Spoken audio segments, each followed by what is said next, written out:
As I walked into a bare room in a prison in Kabwe, Zambia, Central Africa, I saw about 20 men dressed in ragged white shorts and tops made of old mealie-meal sacks.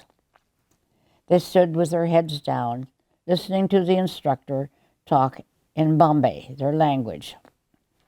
All learning was by rote. The student is repeating what the instructor said, and soon the instructor indicated it was my turn to talk. What does one do to rugged men who are in prison who cannot read and write with their own language? I plunged in and threw in a translator, asked what they wanted to talk about. No response. In fact, surprise, for they'd never been asked what they wanted.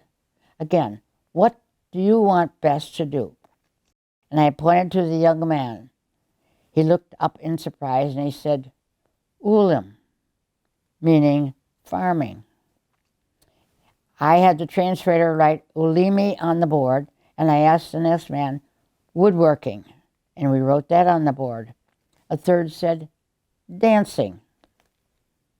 Already they had given me these three choices, and I reminded them that Zambia was now a democracy, and in my classes, each maid had one vote. Heads came up, and they jabbered among themselves in Bombay, which I didn't understand.